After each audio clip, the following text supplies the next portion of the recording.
Bom, pessoal, estamos voltando aqui para a nossa última roda de conversa do dia. Lembrando que amanhã a gente continua com a programação, né? Eu gostaria de chamar todo mundo que está aí em cima, ainda, quem não veio, né, para cá, para que a gente possa iniciar a roda de conversa Patrimônio Histórico e Cultural, Reconhecimento e Educação Patrimonial.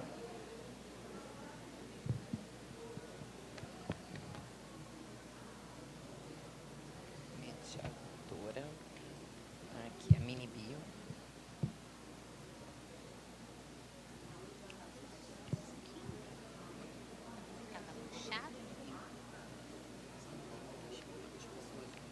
Agora uma, duas, três, quatro. Então a gente pode ficar com o microfone aqui juntas para ler. Aqui, ó. Um. Ah, não, é um, dois, três. Ah, eu não vi isso daqui. Ana Mediador. Alê. Alê.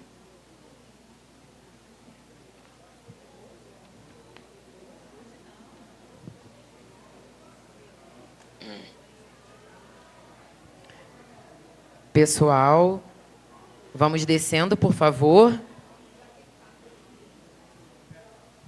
para a gente poder iniciar.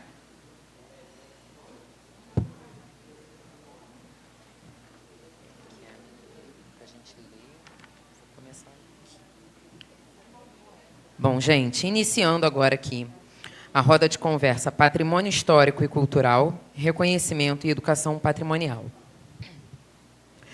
Jacarepaguá é um verdadeiro mosaico de patrimônios arquitetônicos e culturais que narram uma história rica e diversificada.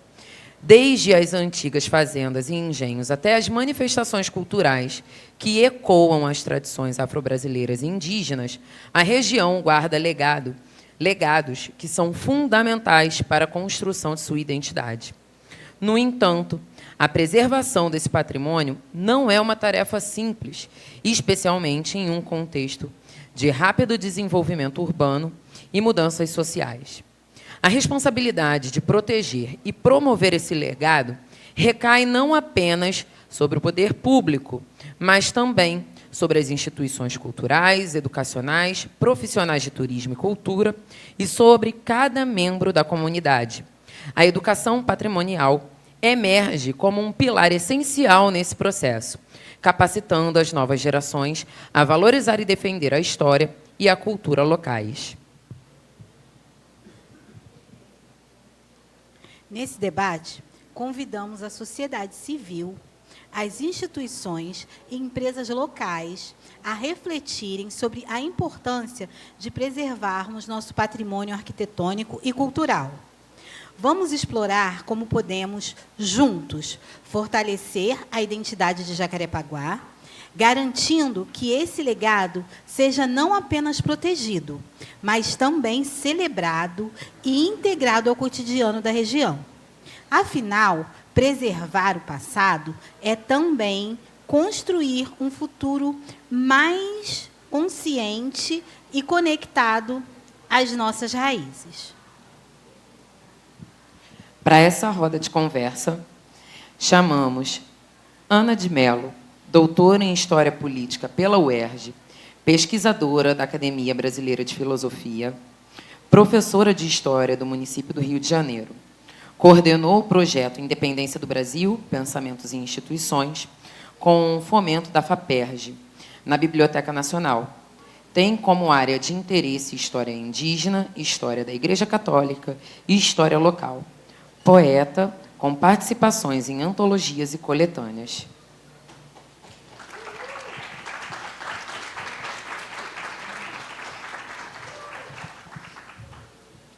Convido também André Luiz Mansur. André Luiz Mansur é jornalista, memorialista e escritor, autor de 19 livros, tendo atuado em veículos importantes da imprensa carioca, como os jornais O Globo e o Jornal do Brasil. Função: pesquisador e escritor.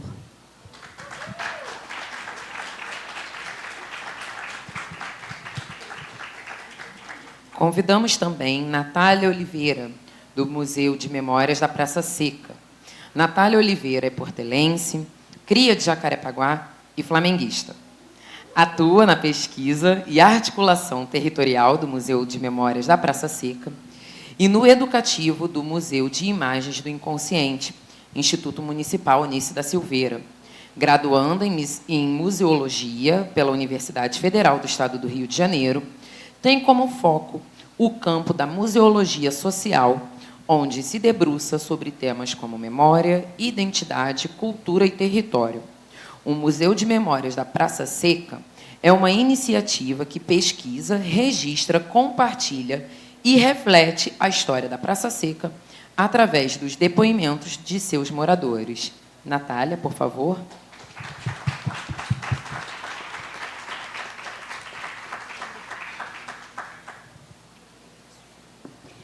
Vou convidar também Vinícius José, museólogo, formado pela Unirio, mestrando no programa Educação, Cultura e Comunicação. Dedica-se há 2 décadas no campo da cultura e na área de museus exclusivamente, há 11 anos.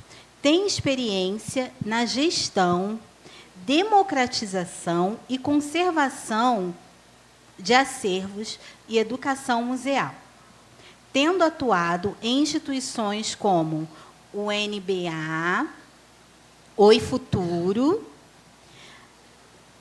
Cinemateca do MAN, MBRAC, entre outras. Está responsável pela coordenação de acervo do Museu Bispo do Rosário e Arte Contemporânea.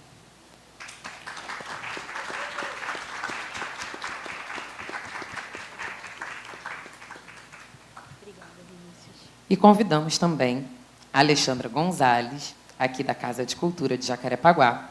A Ale é contabilista e atuou por 33 anos como diretora executiva da Gonzalez Contabilidade e Negócios Culturais, a primeira empresa de contabilidade do Rio de Janeiro, especializada no setor cultural.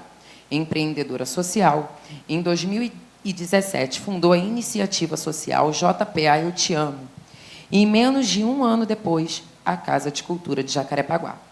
Em 2019, fez a sua transição de carreira e, desde então, atua exclusivamente como gestora desse importante centro cultural e na produção de seus eventos. Alê.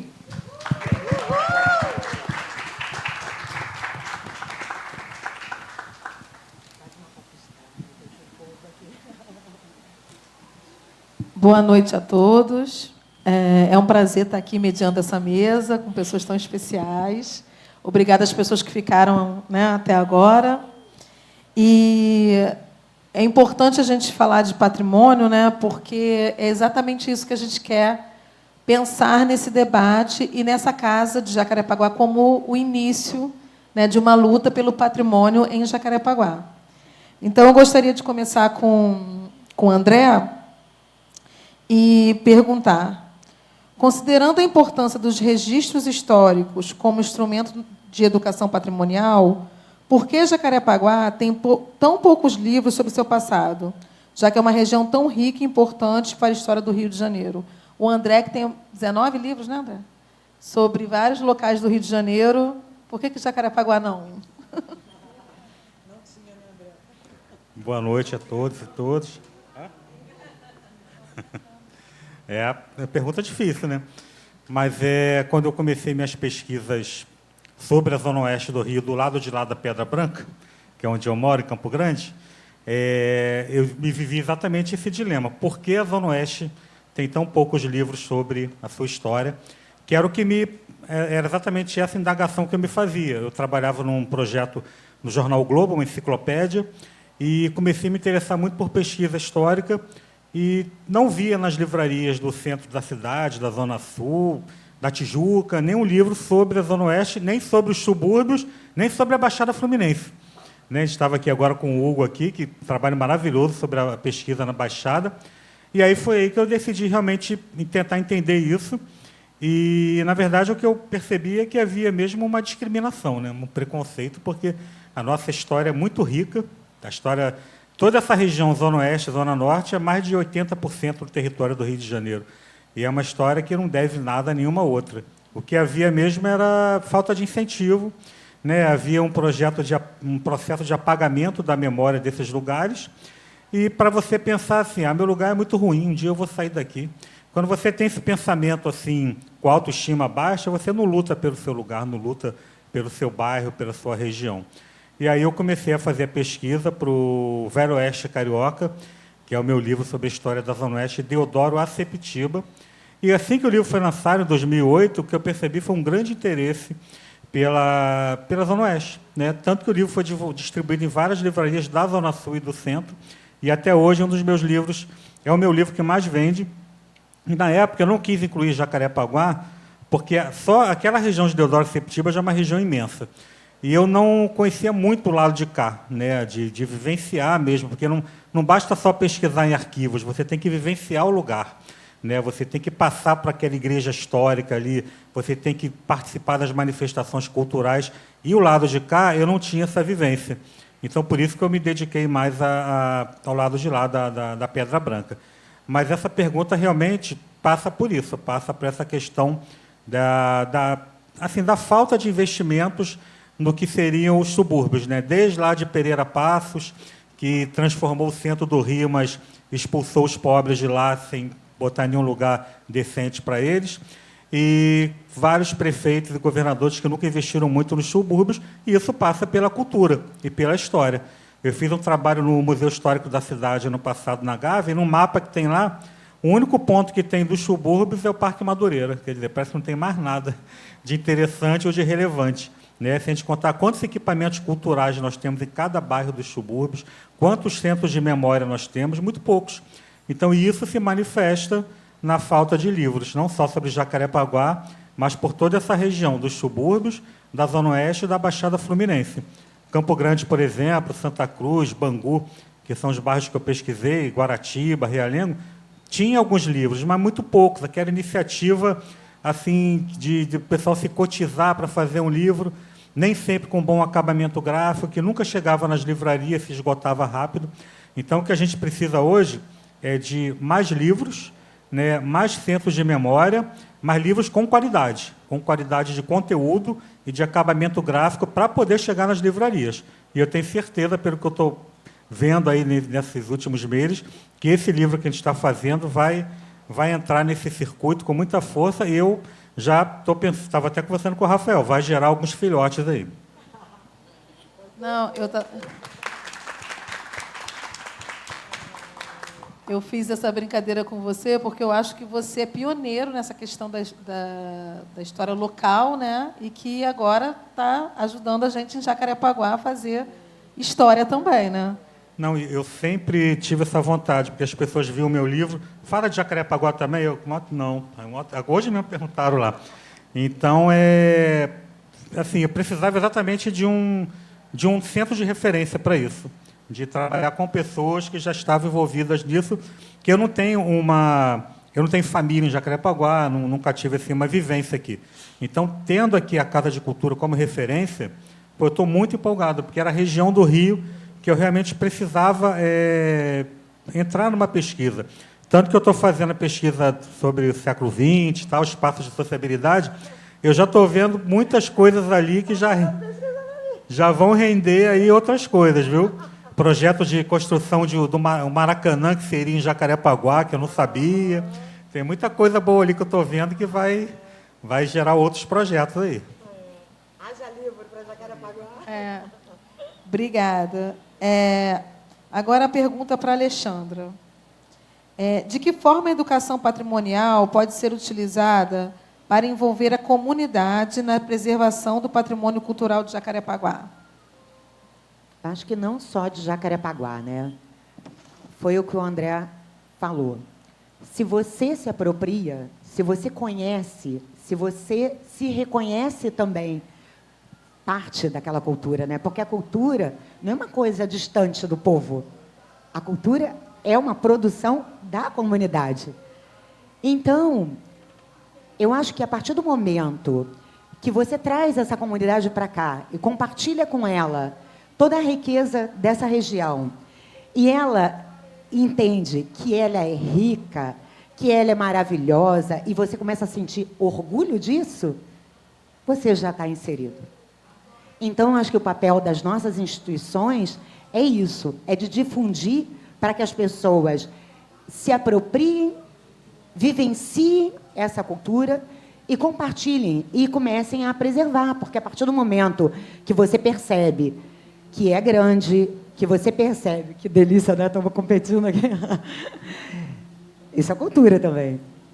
E que você percebe que ela é sua, você começa a lutar e começa a naturalmente participar. Você vê hoje, tinha tudo para a gente parecer um ambiente acadêmico. Não é verdade? A gente tinha a presença de vários acadêmicos. E o que a gente viu aqui? Majoritariamente, a nossa comunidade. Então, acho que a gente já começou esse processo de educação patrimonial, né? Que é exatamente você mostrar para as pessoas como usufruir desse patrimônio para preservá-lo. Acredito nisso. E junto com o que o André falou, né, da gente ter aquele afeto pelo lugar e não pensar que melhorar de vida é sair do lugar, mas sim melhorar o lugar que a gente vive. Exatamente. Né? E é porque a gente não tem noção da riqueza do nosso lugar, porque ninguém contou isso para a gente. Né? As pessoas se admiram. A partir do momento que a gente começa a contar essa riqueza, as pessoas começam a sentir orgulho. E isso é fundamental, né?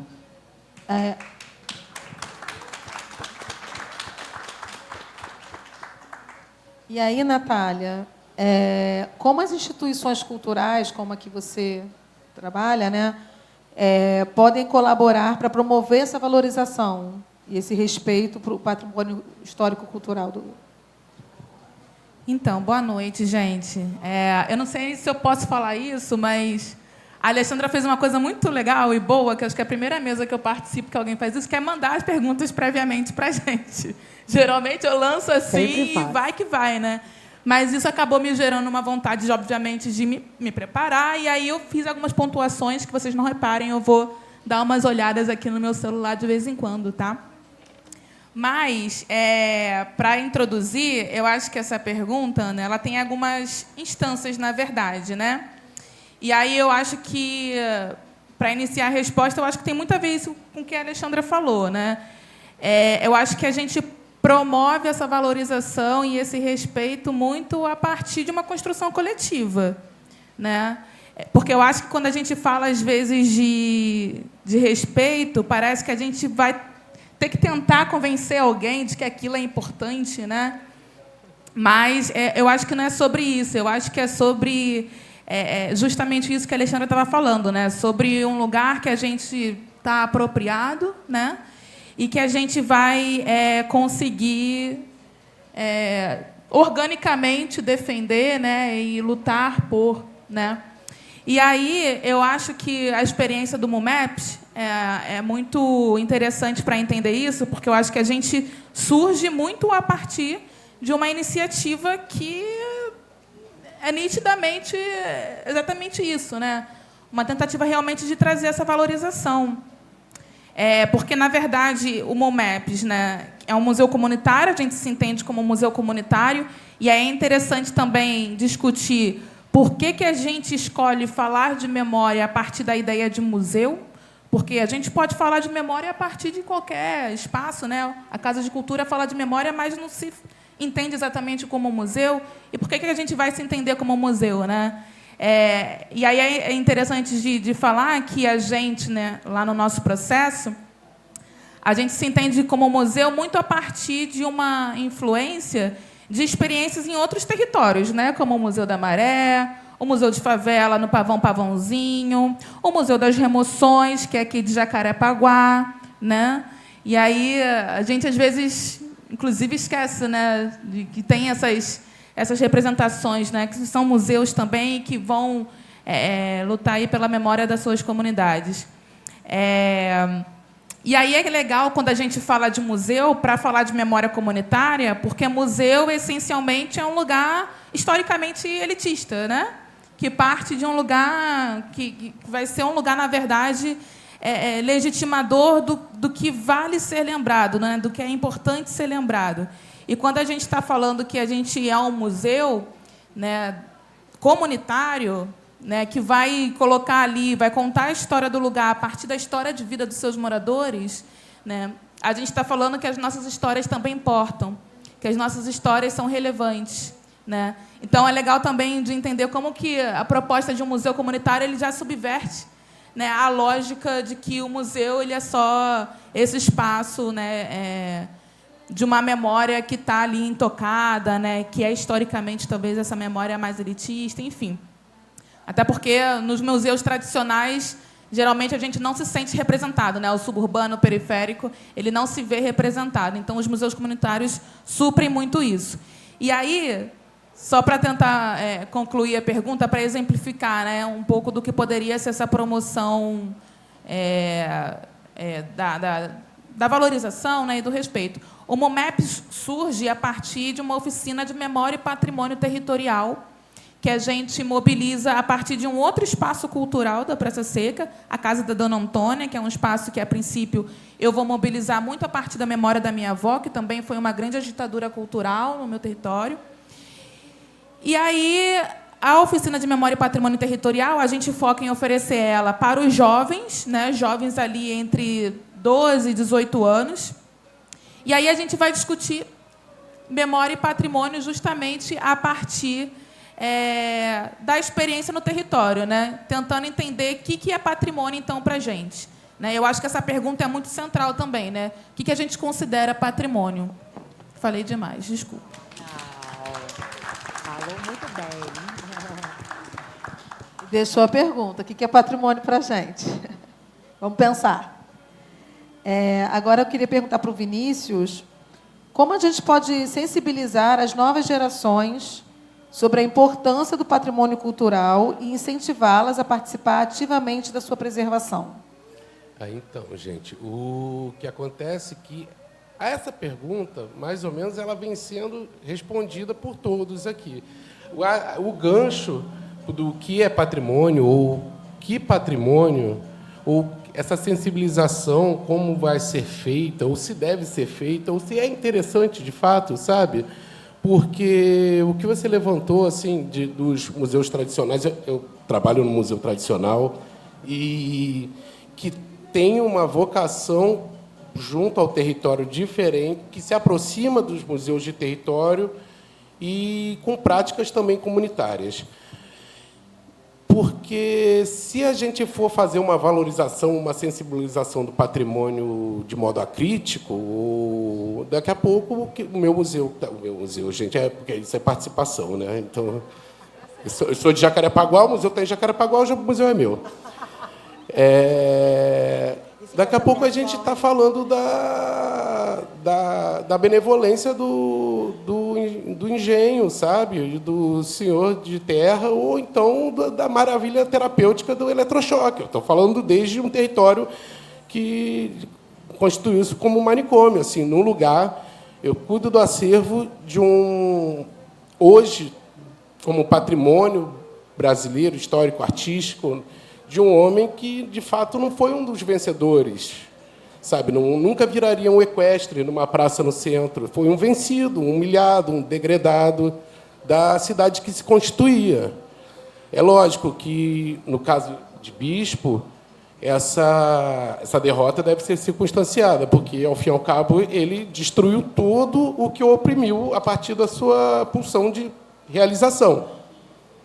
Só que esse movimento, é lógico, parte de uma angústia, porque a gente sabe, eu sou, como eu já falei, sou de Jacarepaguá, sou da Praça Seca, assim como você, e minha infância inteira, para eu visitar o museu, eu tinha que atravessar a cidade. Eu tinha uma sorte, porque minha bisavó morava na Rua do Catete, minha mãe ia visitar a avó todo final de semana, então minha bisavó gostava muito de ir para a rua, e a gente ficava passeando em museu. Não sei como demorou muito tempo para eu entender que eu tinha que fazer museologia, sabe? Mas é isso, tinha um trânsito na cidade muito grande. E eu me perdi, eu estava falando do Bispo, né?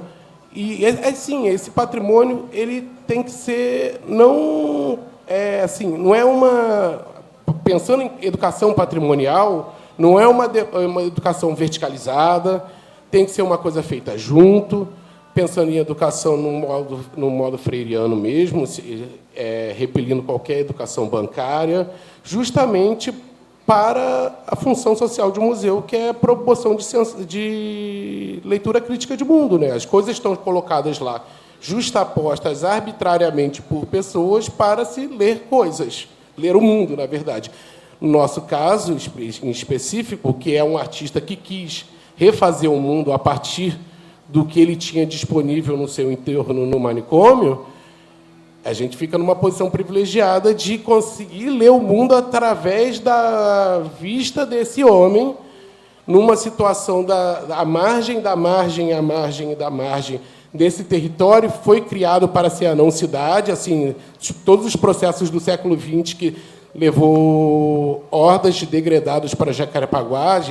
A gente tem como marco a colônia, mas se a gente bota um pouquinho antes, tem o leprosário do Curupaiti bem do lado também, tem tratamento tisíaco também do Santa Maria e depois o Rafael de Paula Souza. E se a gente for estender como isso sempre na lógica da saúde ou da doença, mas se uma lógica da pobreza como doença, a construção da Cidade de Deus depois também é um expurgo da cidade, né?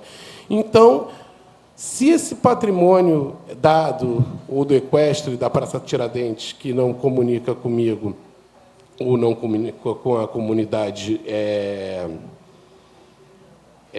não comunicou, que bom, porque ele não foi feito pelo menos, para educar do melhor modo possível, sabe? Eu me estendi muito, mas é isso aí.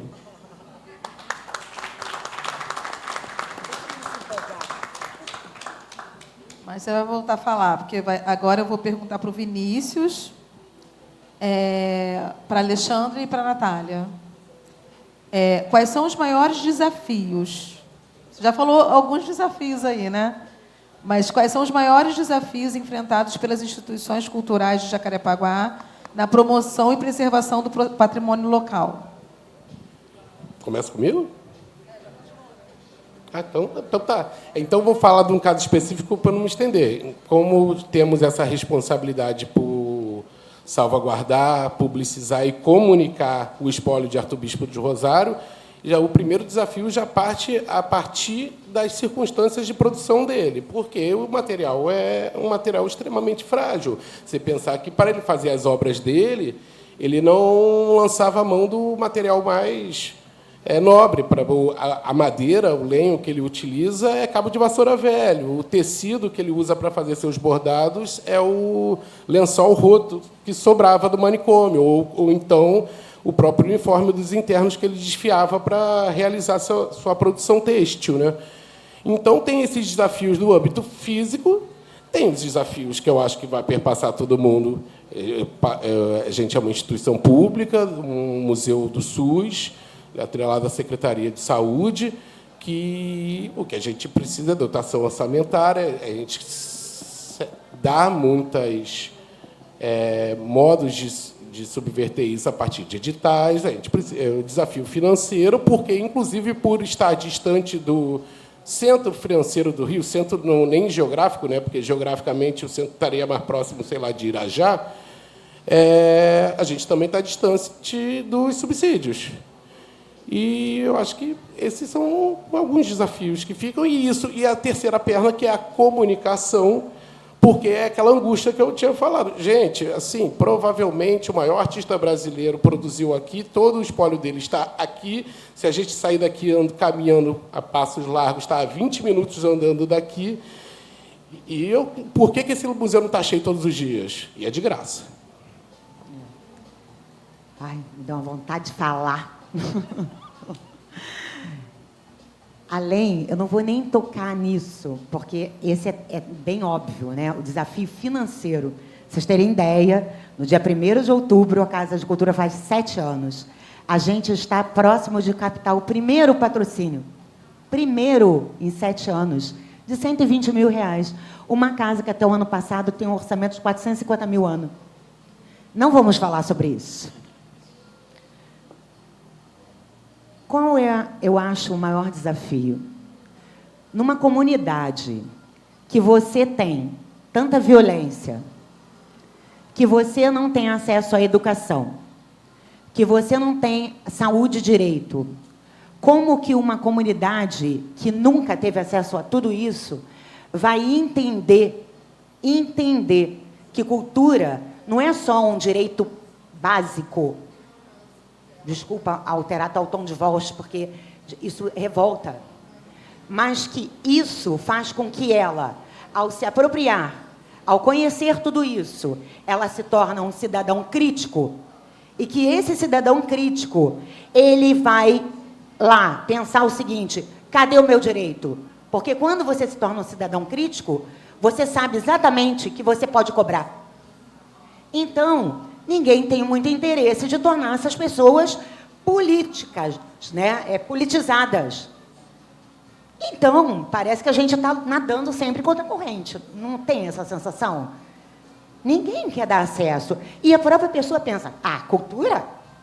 Cultura não é importante, porque ela não tem discernimento de que a cultura vai fazer com que ela, como eu, tenha acesso. Entendeu? E que ela seja um ser que reivindica. Eu acho que, para mim, a gente poderia listar aqui um monte, então vou deixar até para a Natália listar agora.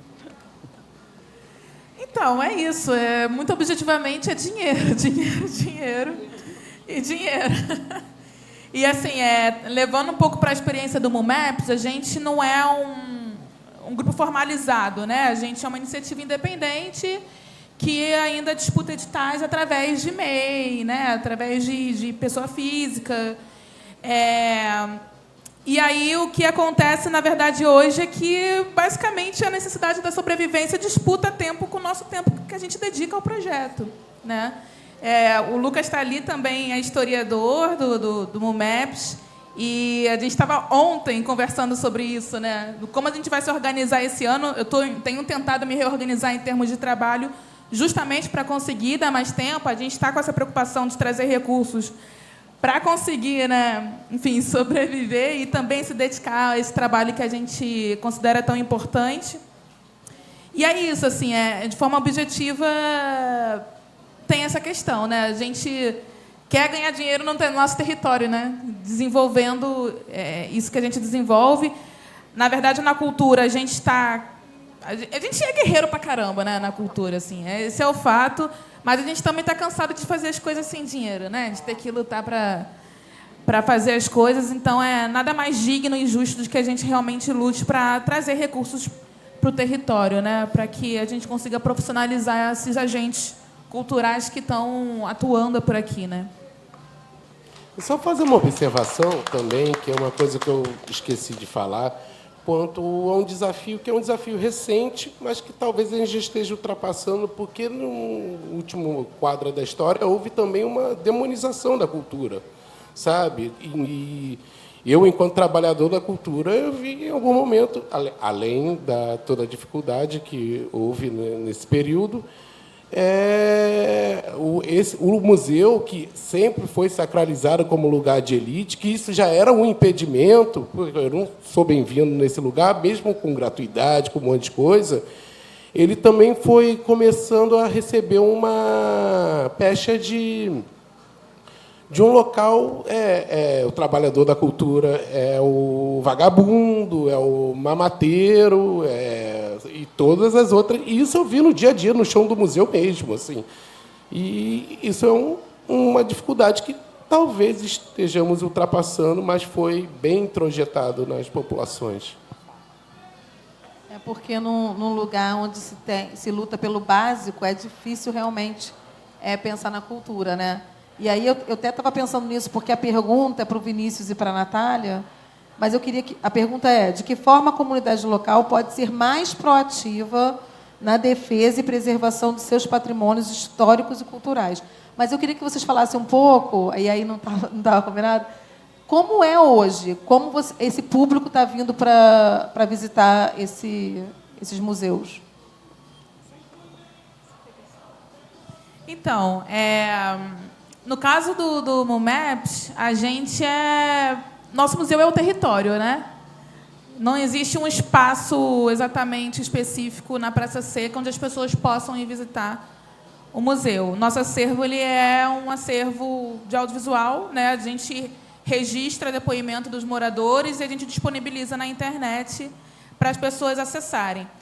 Eu acho que uma das nossas grandes dificuldades tem sido justamente a fruição desse acervo, né? Desse conteúdo, fazer ele circular, fazer ele rodar, né? Para além de produzir, fazer com que ele chegue às pessoas, né?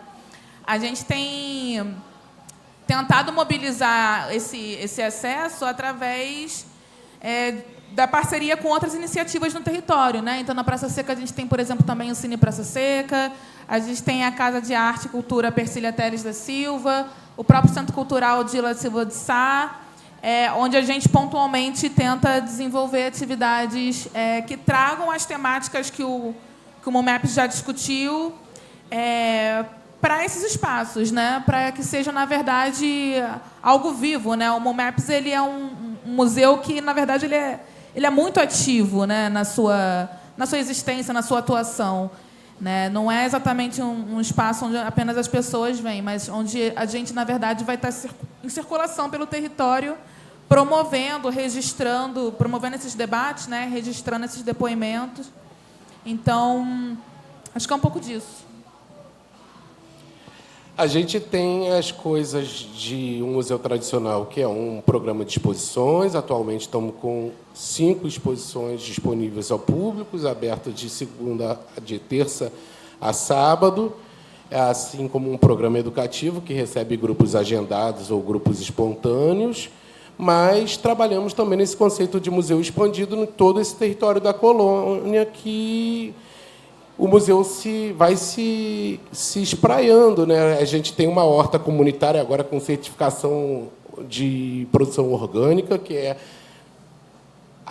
abrigada no antigo pavilhão onde o Bispo produziu sua obra e onde milhares foram encarcerados por décadas, né? Um centro de convivência e isso tudo pelo território, né? Um centro de convivência onde uma nova, talvez, não, eu sou um trabalhador da cultura, apesar de estar, mas uma nova clínica é praticada a partir de uma clínica da convivência, uma ideia de saúde mais integral a partir da cultura mesmo.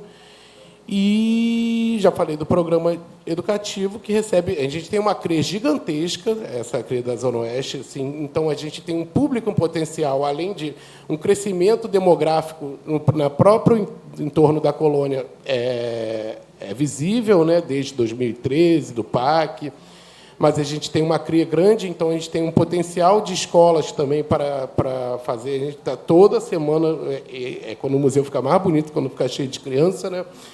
Tem um público interno que é dos trabalhadores da saúde e dos usuários de serviços de saúde ou sociais, que tem toda uma estrutura lá na colônia.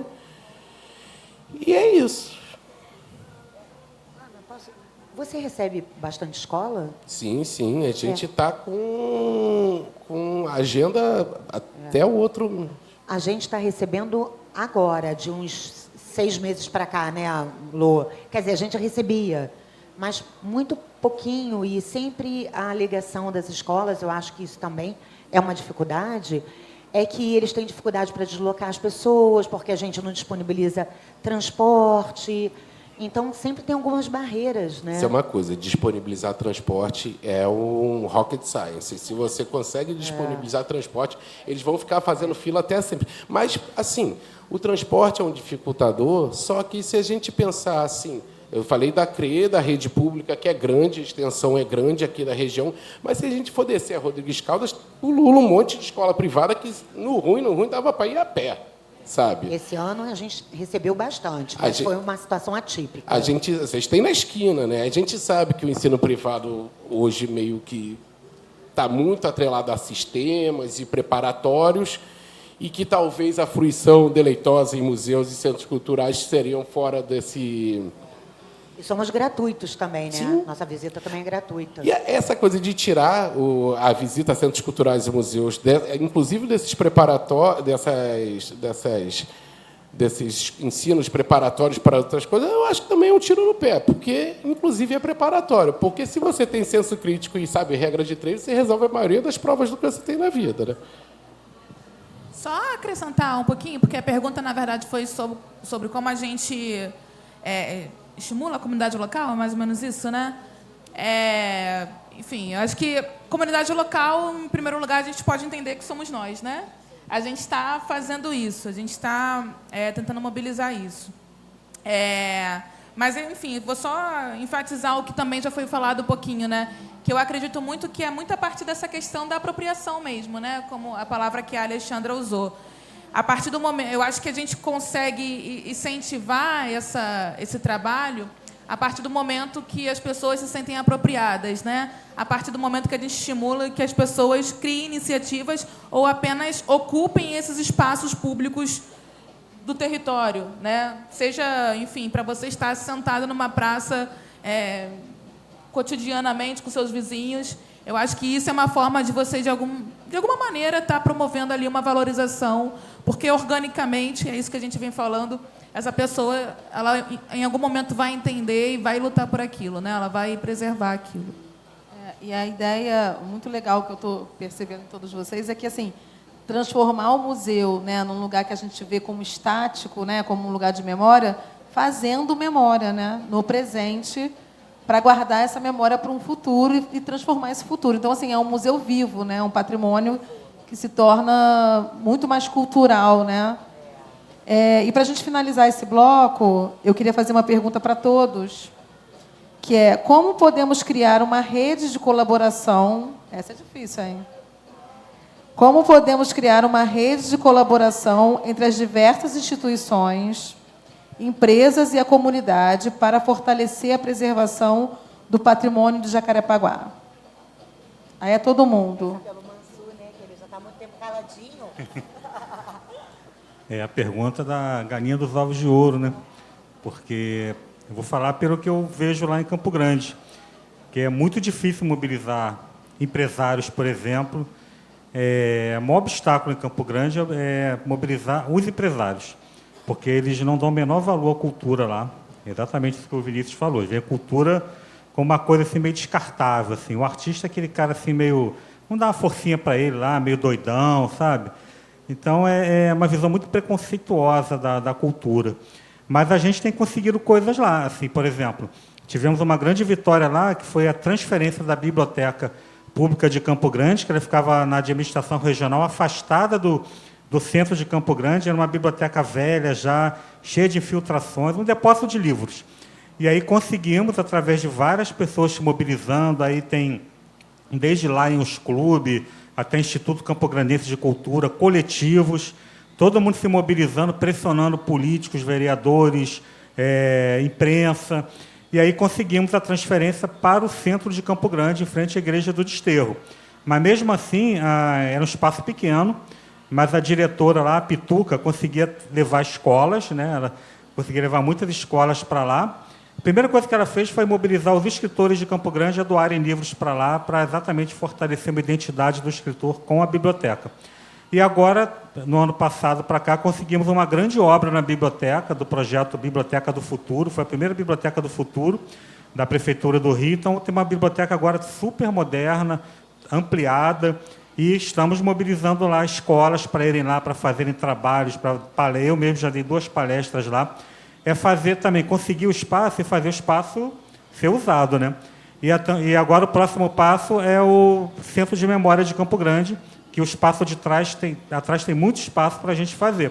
Mas é uma luta diária, é mobilizar quem você pode. Eu estou vendo que eu estou aqui desde cedo, e esse evento realmente para mim é uma prova de como você pode mobilizar a sociedade de um bairro. Se grandes empresas não estão vindo, não interessa. Se vier o pequeno comerciante dali, se vier o produtor cultural, se vier a pessoa que não tem nenhum vínculo com cultura, mas ela quer participar daquilo. Eu ali hoje vendendo os livros, várias pessoas vieram falar comigo: pô, meu avô é criado aqui, ele viu a mudança de Jacarepaguá, de uma sociedade rural, para um crescimento imobiliário desordenado. Eu falei: Bem-vindo ao Rio de Janeiro, porque lá em Campo Grande é a mesma coisa. Então, a gente tem que frear isso, né? E a mobilização, são as redes, né? São as redes, as conexões que a gente pode fazer. Não tem outro jeito. É mobilizar pessoas, tanto pela internet quanto pelo contato físico. Eu acho que esse evento aqui hoje, para mim, é um exemplo de como você pode mobilizar as pessoas para a defesa do patrimônio. É uma luta árdua e constante, mas a gente tem que fazer, senão a gente vai ser sufocado pelo que está acontecendo. E qual a solução? Vai sair do lugar que você vive? Vai todo mundo sair do lugar? Não vai. Então, acho que esse evento é uma referência, um modelo do que a gente deve fazer para lutar não só pelo patrimônio histórico, mas pelo próprio bairro, né? Pelo próprio bairro como questão de sobrevivência para a gente.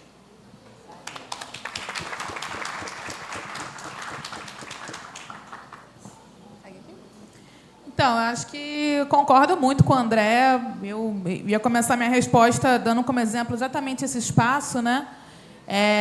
Que é isso, é um espaço que, desde que eu cheguei aqui, eu estou entendendo ele como um espaço com uma possibilidade de me conectar a outros agentes culturais, a pessoas interessadas em entender sobre essa dinâmica do território, de se mobilizar pelo território, né? Eu acho que é manter esses espaços de uma forma regular, né? A gente precisa muito disso, até porque, assim, se tem uma mentira que se conta, é que não existe cultura em Jacarepaguá. Tem cultura em Jacarepaguá, né?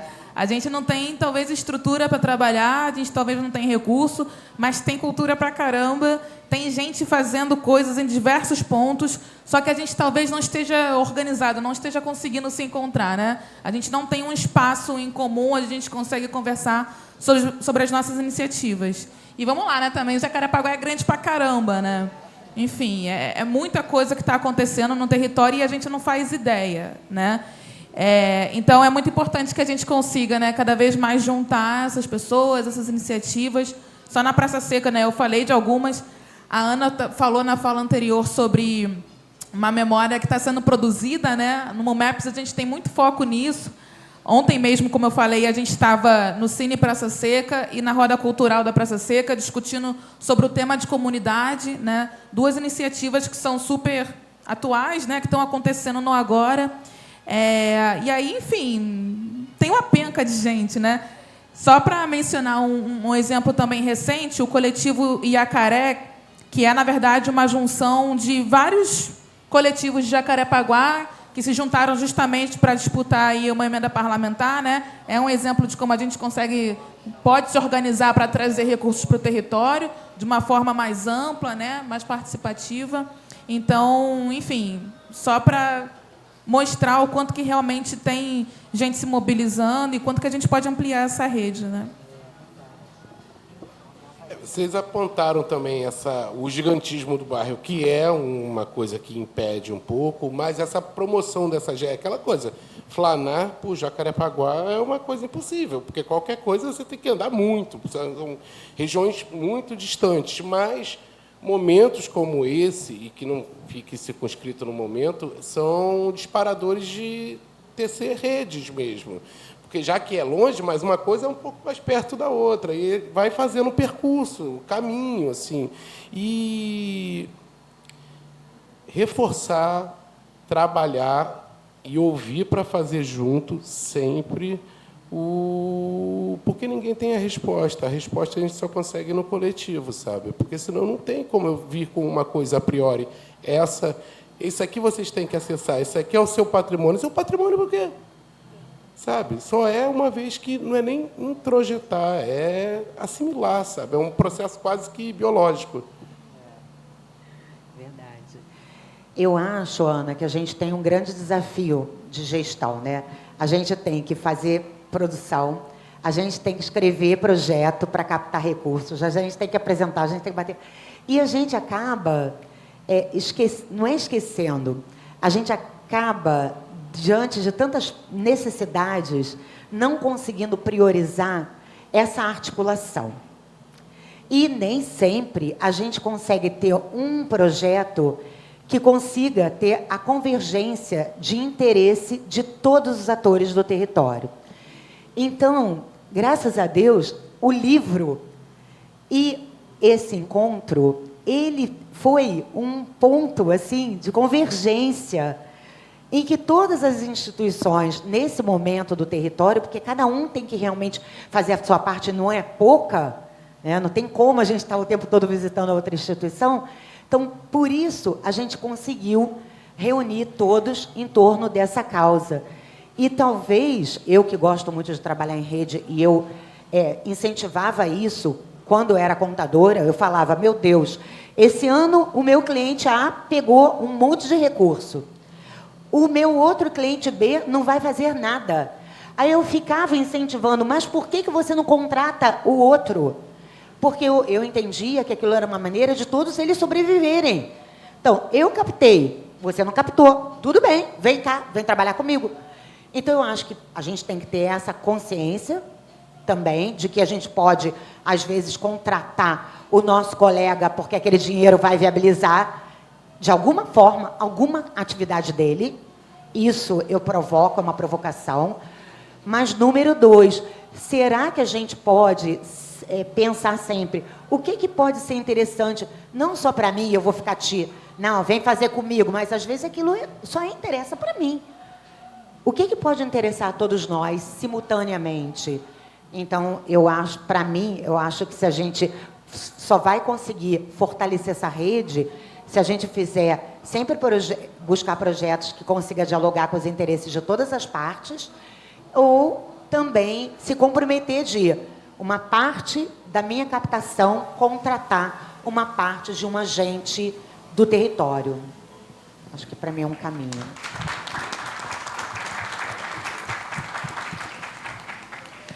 Bom, começamos agora o segundo bloco, né, do nosso debate, em que abrimos perguntas para a nossa plateia. E aí já começamos, vocês já sabem, né, como é que funciona. O menino já está chegando aí com o microfone.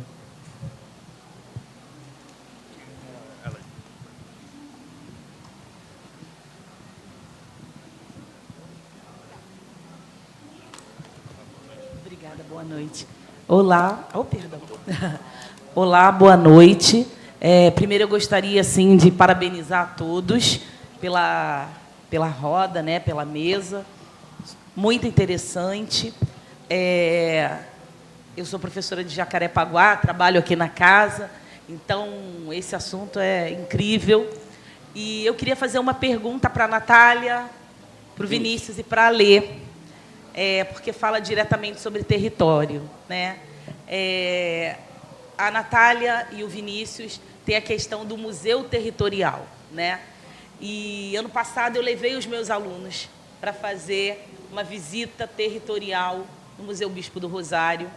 E eu digo para você que foi uma experiência incrível, porque o Museu Territorial, né, eles foram tanto no prédio em si, quanto no território. Mas o Museu Territorial, ele aproximou muito, ele aproximou demais os alunos da curiosidade, do interesse. O Museu Territorial também tem a questão das pessoas que atravessavam, né? O seu Arlindo atravessou, então foi muito legal, foi muito rico, né? E a Natália também falou da questão do Museu Territorial na Praça Seca. E a Alê, né, nos presenteia com a caminhada cultural e agora com a rota caracterizada, que também é uma atuação muito importante no território. Então, assim, eu primeiramente queria dizer que eu sou fã desse trabalho de território e queria que vocês falassem um pouco sobre a experiência do território que vocês têm e de como a comunidade ela precisa disso. Porque hoje mesmo a gente foi ver a caminhada, estava lotada. Normalmente aqui fica cheio, 200 pessoas, né? E como você falou, a visita ao território do Museu Bispo do Rosário já está repleta de escolas querendo ir, né? Então, assim, como as pessoas de Jacarepaguá querem conhecer Jacarepaguá, principalmente no que tange ao território e as suas construções, que são riquíssimas e que a gente não conhece, né? Não conhece como deveria. Então, eu queria que vocês falassem um pouquinho dessa experiência incrível que vocês estão diretamente envolvidos. Bom, Eu acho que essa questão do território, né, essa demanda, na verdade, né, que as pessoas têm de conhecer o território, enfim, tudo mais, eu acho que parte de algo que é inato do ser humano, né, essa questão de querer entender da sua origem, de onde veio, né, um pouco da história da qual ele faz parte. Mas também eu acho que tem a ver com o fato de sermos também seres sociáveis, né, essa questão da sociabilidade. Eu acho que o território é o lugar onde isso acontece, né? E o território também é território por conta disso, por conta das suas dinâmicas ali interpessoais, né? As relações que se criam naquele espaço. Não é apenas o território por si só, com a sua arquitetura, com as suas ruas, né? Com as suas placas, seus monumentos, é pelo que acontece ali também, né? Só que acho que o que acontece hoje é que a gente é muito afastado dessa relação, né? Acho que o capitalismo em si é esse sistema que disputa a gente para tornar a rua, né, esse espaço de passagem, onde a gente não vai interagir, onde a gente não vai conversar. E aí eu acho que o nosso trabalho de memória e de território tem a ver com isso, com esse esforço para que a gente, na verdade, não saia da rua, né? Que a gente não deixe de ocupar a rua, que a gente não deixe de fomentar esses laços de sociabilidade, né? E aí, no meu caso, por exemplo, essa relação com o território, ela foi um esforço consciente, um esforço mesmo. Porque, como eu acho que eu falei na minha fala inicial, né, de que, a princípio, eu não tinha, na minha infância e juventude, eu não tive muito essa relação tão aprofundada com o território, a não ser ali com a relação escola, né, e tudo mais. E eu vou sair do território anos mais tarde e, quando eu retorno aí com uma bagagem em relação à produção cultural que eu tenho vontade de colocar a serviço desse lugar, né? E aí sim que eu vou construir esse vínculo mais aprofundado com o lugar onde eu cresci, né? Buscando as iniciativas, buscando, enfim, os espaços, né, que eu me identifico e que eu vou criar laços. Um pouquinho disso acho que os colegas também vão complementar. Eu acho, assim, eu acredito muito na força da sociedade civil, né? Eu sou filha de um líder comunitário. Meu pai era presidente da Associação de Moradores numa época que esses lugares, esses espaços eram espaços de luta, realmente. Então, o que me motivou a realizar isso foi pensar em mobilizar essa comunidade para ela reivindicar esse direito. Mas, para ela reivindicar, acho que ela tem que, primeiro, entender que aquilo é dela, e depois ela vai falar assim, não, ninguém vai me tirar mais isso, não, agora eu vou cobrar junto. E é muito bonito de ver, né? 200 e poucas pessoas na caminhada cultural, entendeu? Então, eu acho que partiu também uma motivação parecida com a Natália, de eu ter vontade de convocar a minha comunidade para ela se apropriar e para ela lutar. Essa coisa de militante político. Militante. Então, foi isso. Eu acho que está sendo uma experiência muito, muito prazerosa e eu me emociono. Vocês sabem que eu faço isso todo mês. Eu choro todo mês, que coisa ridícula. Já era para ter passado essa emoção. Não, né? Não. Esse desejo, essa intenção sistemática das pessoas não ocuparem a rua é um processo muito repetido. Aí eu pego, por exemplo, a Praça Seca mesmo, que é o bairro que depois que eu voltei a morar, que às vezes a gente vê uma publicização demasiada audiovisual. Isso se estende hoje por toda Jacarepaguá, ou Zona Oeste como um todo, que está perigoso, que não sei o quê. Qualquer hora, todo mundo me liga, pergunta que vê alguma coisa na Record, a pessoa está almoçando. Gente, Praça Seca está uma uva. É lógico, isso também não é um posicionamento alienado, e a gente sabe dos desafios do entorno. Só que isso também é um esforço que há para que as pessoas não vão para a rua mesmo. Assim, porque não está uma uva Praça Seca, mas qualquer momento que eu saia de casa, se eu vou atravessar e vou para a rua, eu vou ver que as pessoas estão vivendo, estão se conversando, estão circulando pelo espaço, pelo bairro. E a mesma coisa eu vejo pela colônia. A gente teve alguns momentos, por uns meses, essa visita no território, no sítio histórico, interrompida. E isso estava todo mundo meio que num bode enquanto não voltava, assim, pelas questões que o bairro atravessa.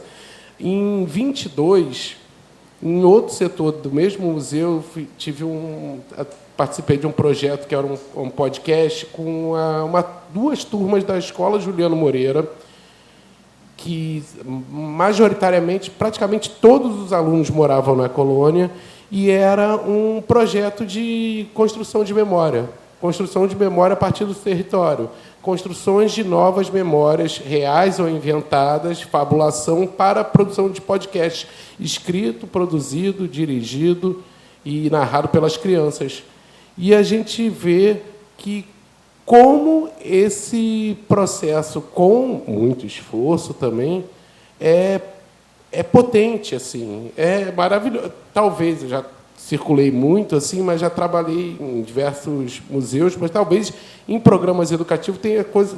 Assim, eu saía de. Você falou que chora uma vez por mês, eu saía toda semana, gente, vontade de chorar. Aí a gente vai fazendo uma relação, aí vai para a formatura das crianças, eu e a outra educadora, que hoje é a curadora do museu, a gente chorando em formatura de quinta série, gente.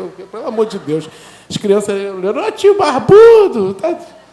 Mas é porque essa força insurge, é natural nosso, assim. E esse é o potencial da cultura atrelada aos bairros, do que não transforma a cultura, ou como o Giju fazia, que cultura não é extraordinário, é do ordinário, é básico, por isso. Porque é independente, por tanto que seja vedado, o ser humano é ser pela linguagem, pela cultura.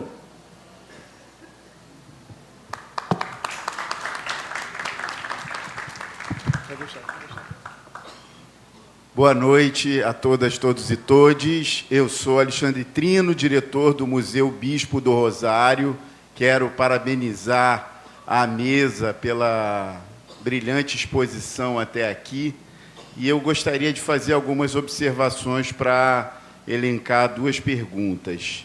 Primeiro, acho que o tema da mesa ele é extremamente relevante para a gente refletir acerca da história do bairro de Jacarepaguá. Mais que isso, falar de educação patrimonial, sem falar de resgate do patrimônio ancestral deste lugar, cria-se um limbo. E para a gente falar de patrimônio ancestral deste lugar, a gente necessariamente precisa falar de estratégias que tragam à tona novamente todo o apagamento histórico que este lugar teve e que está muito atrelado a dois pontos de luta que, dentro da cultura, acho que podem ser mais destacados como estratégia política.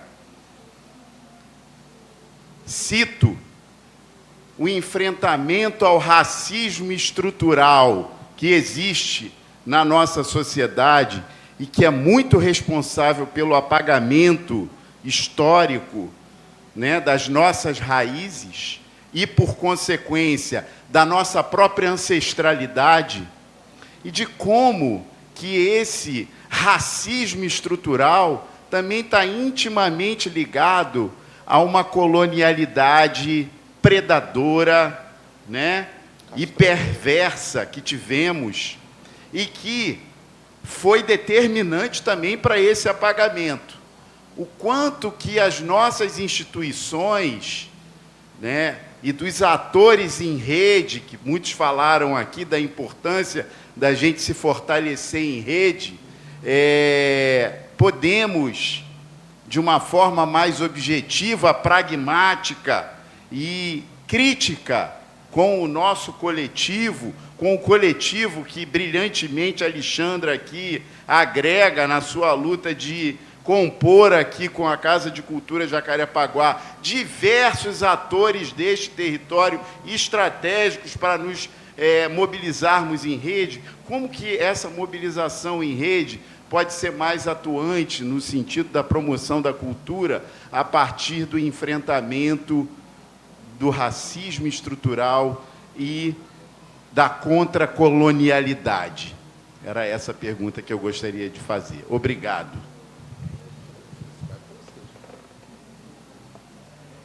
Olha, Alexandre, esse debate, né, a gente, na primeira roda hoje, a gente achou ela tão importante, a gente tinha que começar por isso.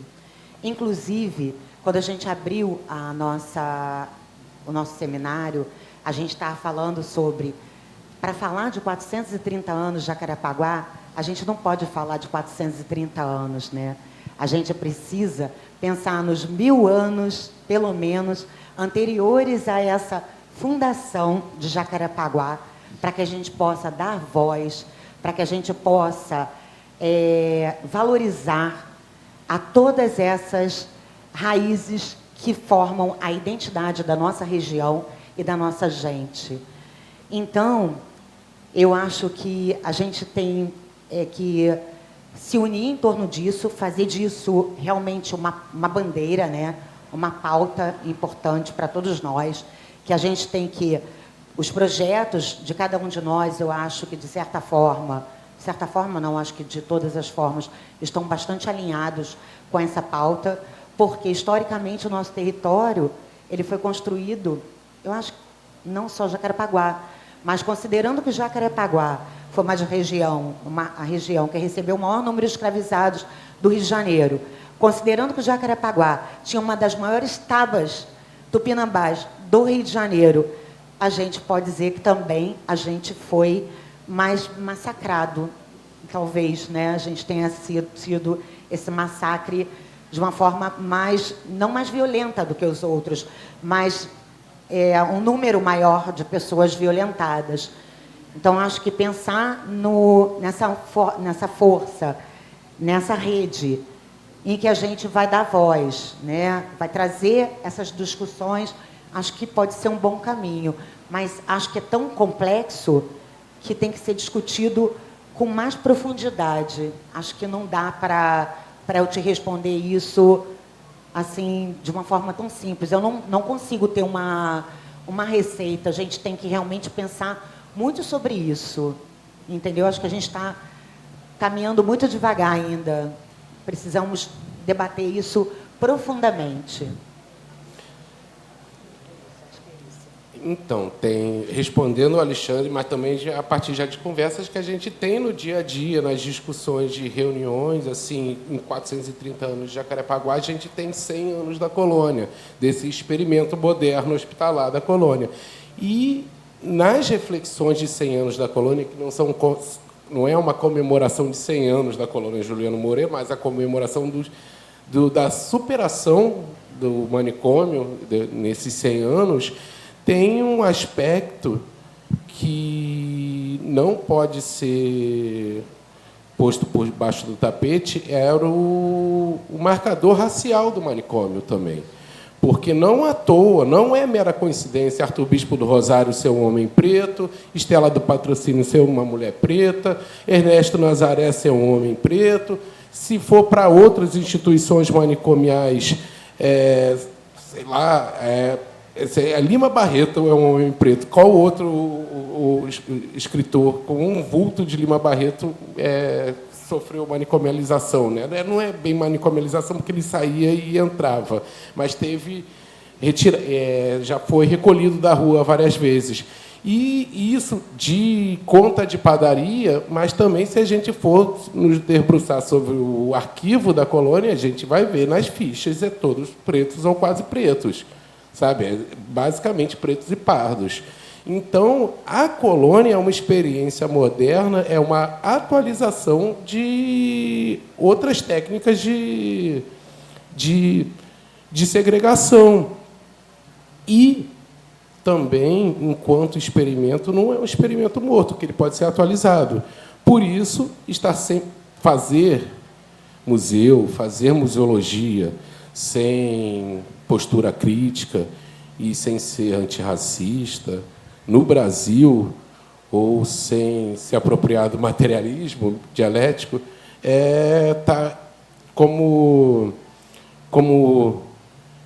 se fosse museologia sem análise crítica, está mais para acumulação e design de interiores, sabe? Porque não serve para nada, ou serve só para artes decorativas, porque não faz sentido o esforço que todo mundo está falando que dá trabalho, né? Dá muito trabalho, se que a gente não esteja intencionando transformar as coisas tal qual elas estão. E transformação não necessariamente tem que ser uma coisa positiva, então é uma transformação que seja em prol da emancipação humana, sabe? Então, eu acho que essa pergunta se conecta à pergunta que eu fiz no início, né? O que a gente vai considerar patrimônio, né? O que é patrimônio para a gente? O MUMEPS, assim, a minha participação nesse processo, ela, enfim, vai ter uma influência forte, obviamente, porque eu vou trazer muito essa perspectiva justamente da museologia social, que já traz, né, todo esse olhar do contracolonialismo, né? Mas não quer dizer que no nosso trabalho a gente não possa reproduzir um pensamento colonial, né?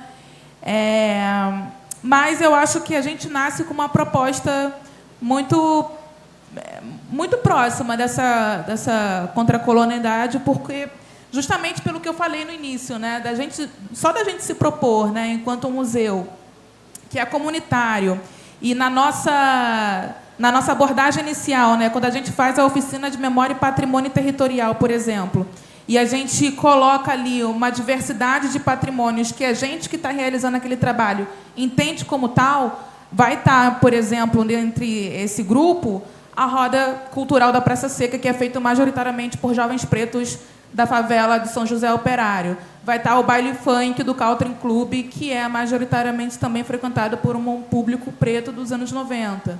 Né? Então, a gente vai pegar esses patrimônios que são os que a gente se identifica, as pessoas que estão realizando aquele trabalho se identificam. Né? O MUMEPS ele tem partido aí de figuras que estão nesse lugar. Né? Eu, enquanto mulher preta, a gente tem o Lucas, por exemplo, que é uma pessoa preta também.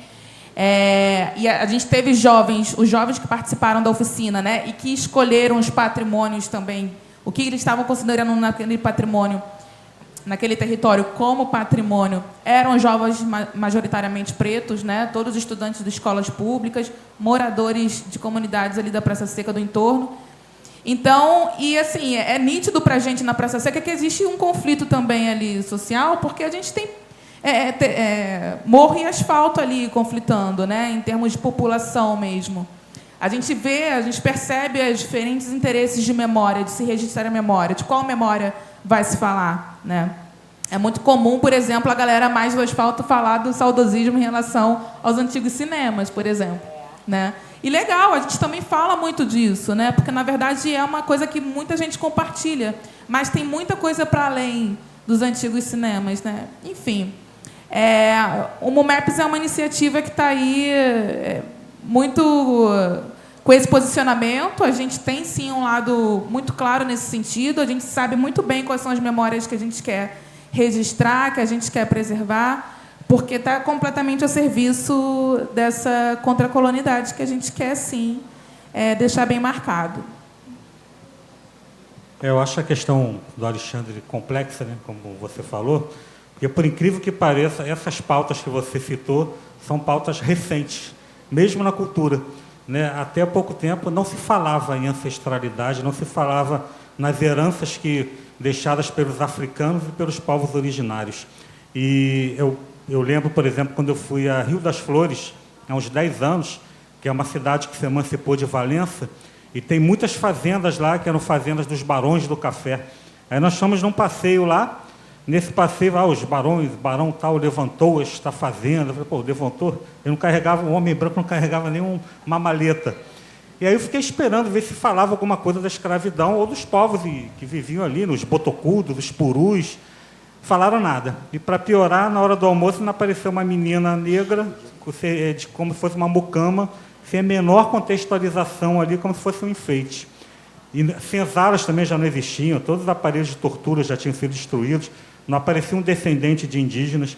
E aí, mas eu soube que recentemente, de uns anos para cá, isso já está mudando um pouco, devido à pressão da sociedade, de movimentos culturais que já estão incluindo essas questões da escravidão, que ali também foi muito forte, e também do extermínio dos povos indígenas que viviam ali. E eu vou falar também da minha área, que é literatura, né, que eu escrevia críticas literárias para o Globo desde os anos 90. E até 2010, 2012, a maioria dos concursos literários do país, se vocês pegarem lá, era homens brancos heterossexuais de áreas nobres, né, entre aspas, das cidades. Né? Então, você pega prêmio Jabuti, Portugal Telecom, imensa maioria, 90% eram só homens brancos. E aí isso também já houve muita pressão, começou a mudar. Né? Você já tem muita gente de comunidades, de subúrbios, né, negros, participando de concursos, ganhando concursos. Né?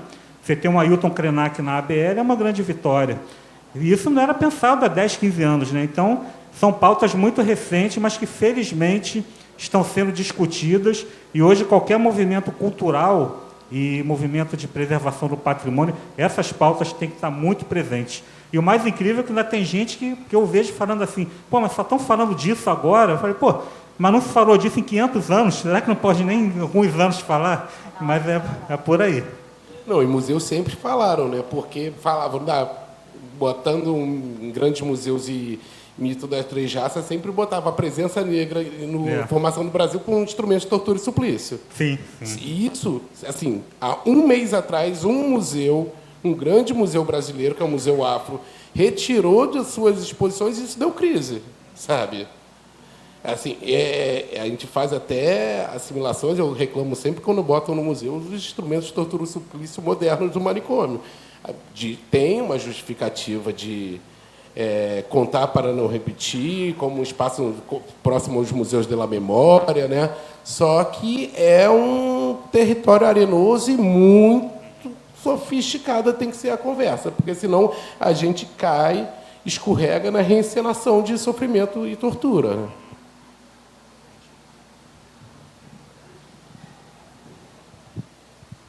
Tudo bom? Boa noite. Então, eu queria aproveitar e trazer um pouquinho também sobre a necessidade de cobrança do poder público com relação à cultura. Cultura, educação, que são temas que a gente está abordando, são funções sociais do Estado. E a gente tem que ter esse discernimento. Quando a gente vive numa cidade, vou tentar dar um exemplo, no dia de hoje, né, dia 14 de setembro, hoje é dia de nascimento de Ismael Silva, né, um homem negro fundamental para a história do samba do Brasil. Eu não vi nada em termos de exaltação da imagem do Ismael Silva, como hoje também é aniversário do Arlindo Cruz, por exemplo, 66 anos, também um homem fundamental, importante para cantar a história do seu lugar. Mas se a gente fosse pegar e ampliar isso, eu estou falando só dessa semana, o aniversário da Alessi Brandão, dia 12, agora, 80 anos, o Estado, ele muitas vezes escolhe por interesses próprios e não democráticos o que ele vai representar. Isso fica claro quando a gente tem a prefeitura apoiando um evento de Rock em Rio, na cidade, enquanto aquela quantidade de verba que pode ser destinado, é claro que majoritariamente da iniciativa privada, mas com aporte e infraestrutura do poder público, tinham que estar sendo distribuído por vários equipamentos culturais ao longo do ano inteiro, majoritariamente nas áreas onde tem mais gente morando. Jacarepaguá, Campo Grande, se a gente for elencar assim. Então, eu queria trazer uma reflexão sobre... A gente falou da necessidade de mobilização da sociedade civil, mas em como a gente também pode e deve se mobilizar, lembrando que a gente está aí às vésperas de um pleito eleitoral municipal, e como a gente deve reivindicar cada vez mais a necessidade de apoio, não só de disputar por editais e fomento indireto, mas de fomento direto, de ampliação de verba, de política pública, efetivamente, no campo da cultura e da educação, cada vez mais dialogando. E só para concluir dentro dessa perspectiva, eu acho que a gente tem que aproveitar para mostrar que existe verba e possibilidade de fazer isso. A gente tem sediado grandes eventos na cidade do Rio de Janeiro e, quando quer, as coisas funcionam. Inclusive, quando quer, a gente tem até feriado, ponto facultativo, para contemplar isso. E o que a gente teve de contrapartida do poder público, seja ele municipal, que deveria ser o responsável, ou estadual, ou federal, para um aniversário do maior bairro, atualmente, Jacarepaguá, do Brasil. Então, é importante que a gente traga essas escolhas políticas e que a gente pense e cobre elas. Por que num ano em que a gente deveria estar falando de, por exemplo, 40 anos da Direta Já, né, pela luta pela democratização, a gente está falando de 40 anos de Rock in Rio? Por que num ano que a gente devia estar falando de 170 anos, né, da matriarca fundamental do samba, numa delas, da Tia Ciata, a gente prefere fazer matérias sobre os 40 anos, os 80 anos da abertura da Avenida Presidente Vargas, que destruiu, inclusive, esse território da Praça 11. Então, acho que a gente precisa, e aí eu queria ouvir um pouquinho de vocês, como a gente pode, ou quais são os mecanismos ou alternativas que vocês têm pensado de mobilização e de reivindicação do poder público, seja no legislativo ou no executivo, para a gente ter datas, calendários mais, né, oficiais da cidade que contemplem e que reivindiquem esse reconhecimento para o nosso bairro e para as nossas ações locais. É só uma observação para não fazer nenhuma análise, mas o Rock in Rio também é em Jacarepaguá. Só uma observação para espizinhar o barrense, é em Jacarepaguá também. É Curicica. Esse foi o Rafael Matoso, um dos nossos colaboradores. Ele é organizador do nosso livro e um estudioso e um defensor da cultura do subúrbio carioca, né? Para quem não conhecia. Rafael, eu acho, assim, da nossa parte, primeiro que você levantou essa pauta, por que estamos comemorando, o que o prefeito intenciona fazer para essa região? Ele intenciona fazer um parque na fazenda da Taquara, que pode ser um sítio arqueológico da nossa Taba Tupinambá. É isso que ele pretende, mas com certeza não é isso que ele vai conseguir fazer. É sinal que ele não está conectado realmente com o território, né? Então, essa pretensão dele mostra isso. Agora, em relação à Casa de Cultura de Jacarepaguá, a gente tem trabalhado com planos de ação desde 2022, né? Desde 2022, um plano de ação coletivo, com esse coletivo dos guias. Foi quando a gente começou a implementar o turismo do território, e várias ações foram contempladas ao longo desse tempo. Uma delas era esse seminário, e a gente pretende que esse seminário ele funde, ou, na realidade, novamente, porque ele já existiu e acabou, o Fórum para o Desenvolvimento da Baixada de Jacarepaguá. Então, eu acredito que, em relação às nossas pretensões, e, inclusive, quando eu falei de uma associação, que meu pai era líder de uma associação muito séria, e aqui está a MAF, né, e a gente também tentou e conseguiu articular com a Cidade de Deus, que não conseguiu estar aqui. Então, seria promover esse movimento através de um fórum de desenvolvimento territorial, onde todas essas vozes ecoem e reivindiquem os direitos dessa região. Então, essa é uma iniciativa que a gente pretende propor para o território. Eu acho essencial, eu acho que é isso, né? O que a gente vai realizando tem que ter desdobramentos que caminhem para a formulação de políticas públicas, né? Porque são políticas públicas que garantem aí a ampliação, né? Essas produções, enfim, esses desenvolvimentos serem usufruídos por todos, né? Para a gente não fique só batendo papo, né? Falando e depois, ok, falamos, encontramos os problemas, mas o que vamos fazer com eles? Né? Exato. Tem que caminhar para isso, e eu acho que é exemplo do que a gente tem visto na cidade, assim, em termos de mobilizações em outros territórios. É muito interessante perceber como a memória também tem sido algo que está no coração das iniciativas relacionadas ao desenvolvimento do território, né? Tudo parte muito dessa questão do trabalho de memória, e vai se desdobrando. Mas eu queria pontuar uma iniciativa e uma instituição que eu acho que tem sido bastante importante nesse processo, né, de construção de políticas públicas, para que isso seja realmente levado para candidaturas e para, inclusive, enfim, deputados, vereadores eleitos, que é a Agenda 2030. Quem realizou muito recentemente foi Realengo, né? Eles conseguiram construir a Agenda 2030 de Realengo, que é isso, né? Um conjunto de políticas públicas que é levado, né, às instâncias políticas para que aquilo seja atendido, né? E aí candidaturas daquele território vão também estar mais envolvidas nesse diálogo com aquela população. Eu acho que a gente precisa disso também. Eu acho que a gente precisa conversar com candidaturas. Eu acho que a gente precisa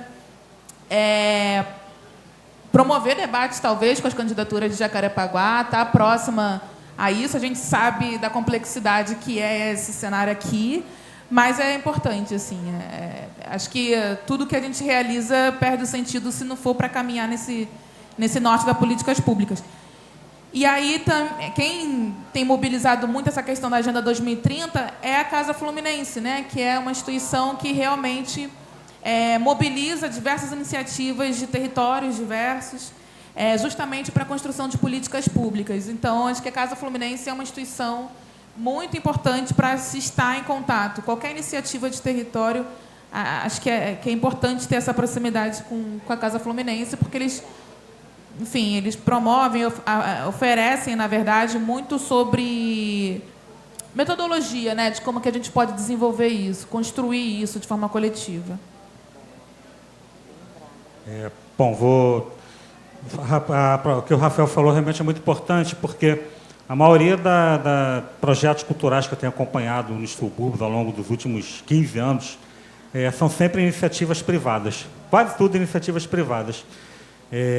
Lá em Campo Grande tem a Casa Bosque, por exemplo, que é um espaço muito parecido com esse aqui, mas é uma iniciativa da dona da Casa Bosque, a Eloá. É um espaço no centro de Campo Grande, todo arborizado, com construções antigas, que ela resiste bravamente à especulação imobiliária e promove várias atividades lá importantes para o bairro.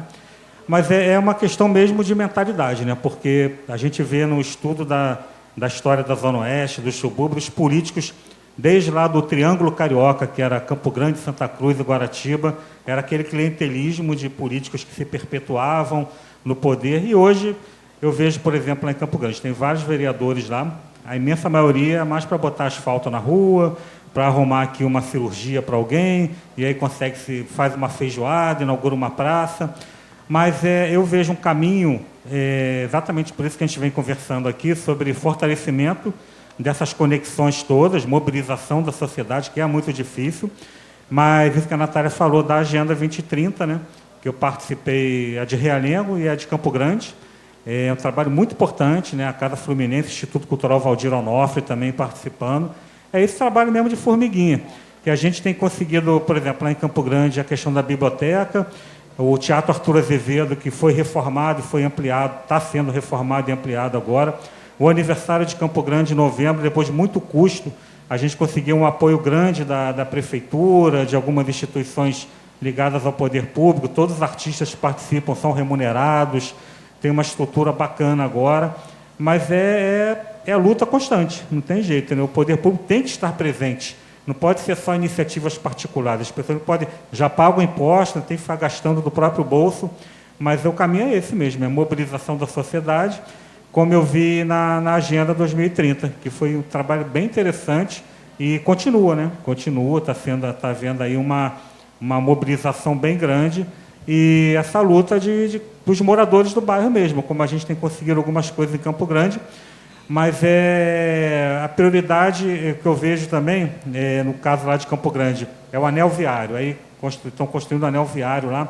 Aí me perguntaram, você acha que isso vai dar jeito no trânsito do bairro? Olha, vai dar jeito durante 6 meses, daqui a pouco vai dar tudo um nó de novo, porque a indústria automobilística continua produzindo automóveis e você não vai poder ficar desapropriando casa a vida toda, né? Então você tem que ter uma mudança também de perfil, né, das pessoas. Lá em Campo Grande as pessoas pegam o carro para ir na esquina também. Então você tem que também ter uma preocupação com o meio ambiente, essas coisas todas. Mas é essa luta aí que a gente está tendo lá para mobilizar, botar o poder público cada vez mais participativo, né, nesses projetos. Bom, vamos agora ao nosso último bloco, né, das conclusões. E eu convido a nossa mediadora, Ana, a falar um pouquinho para a gente as conclusões dessa roda.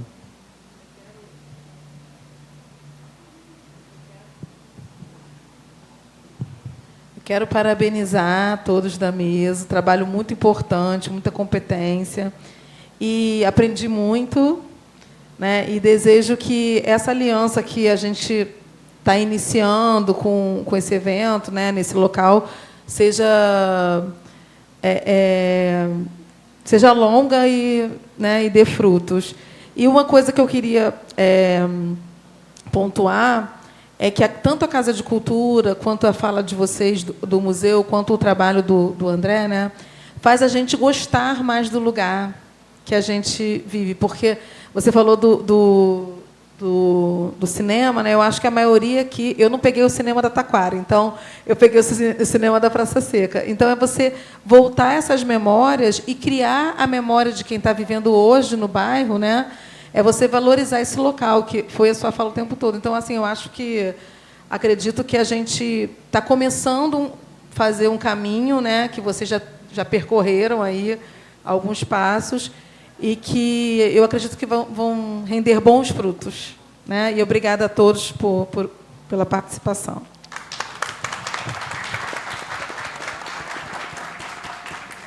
Bom, por hoje fechamos as nossas rodas de conversa.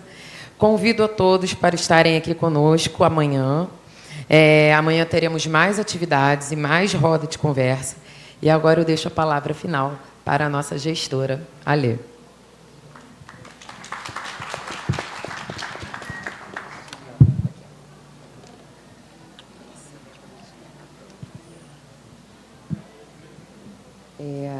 Hoje, nossas discussões nos levaram a um mergulho profundo nas raízes históricas de Jacarepaguá, analisando a formação do território desde Iacaré ou Paguá até os dias atuais.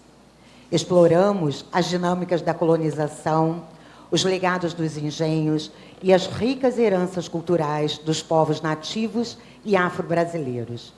Reconhecemos não apenas a complexidade e a riqueza da nossa história, mas também os desafios contemporâneos na preservação do nosso patrimônio e na construção de uma identidade local que seja forte, inclusiva e representativa de todos aqueles que aqui vivem e viveram.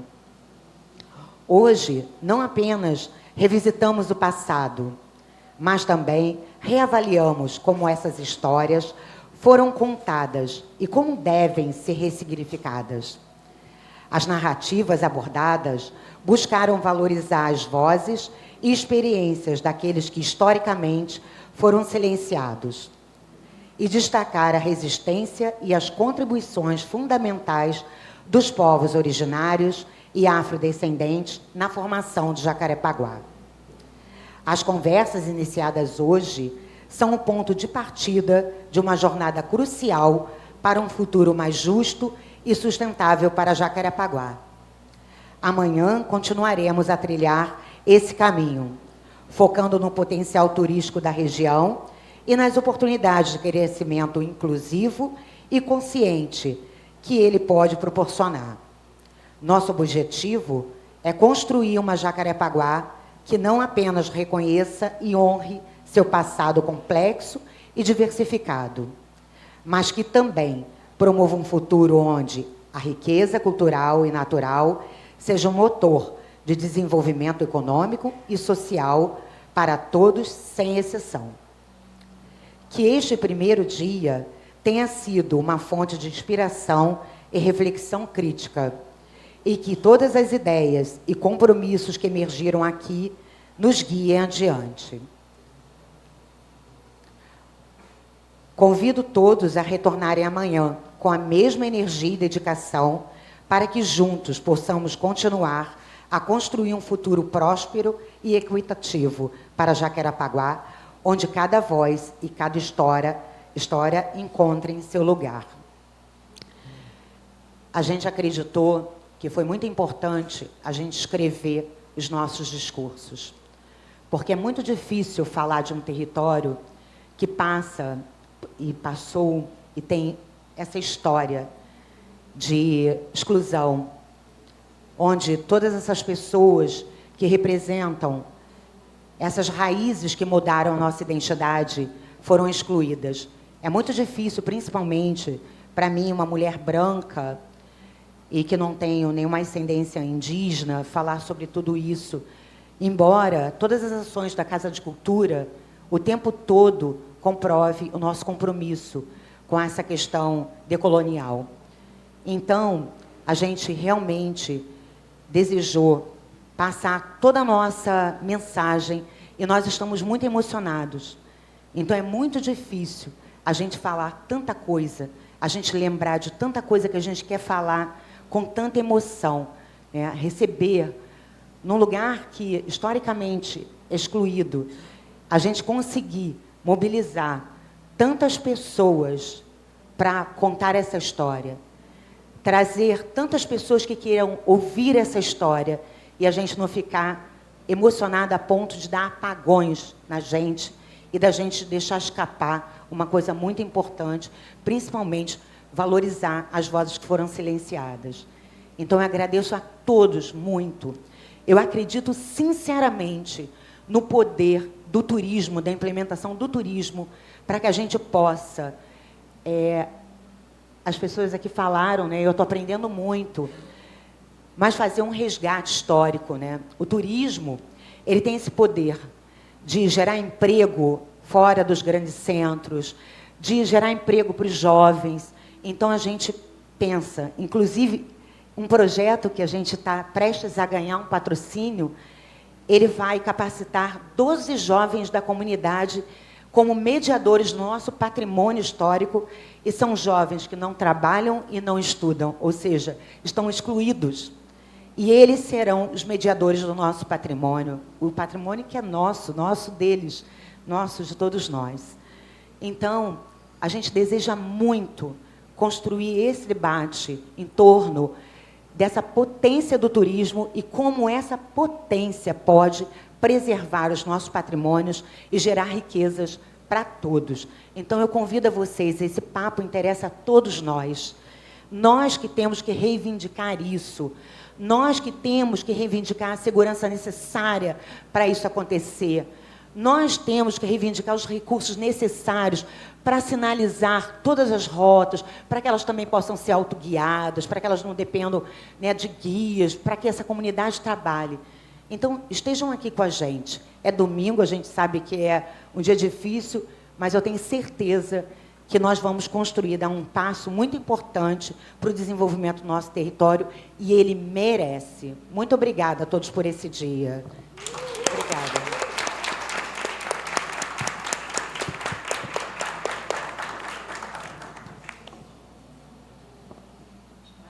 Depois da foto oficial, vamos tirar uma foto todo mundo junto. Muito obrigado.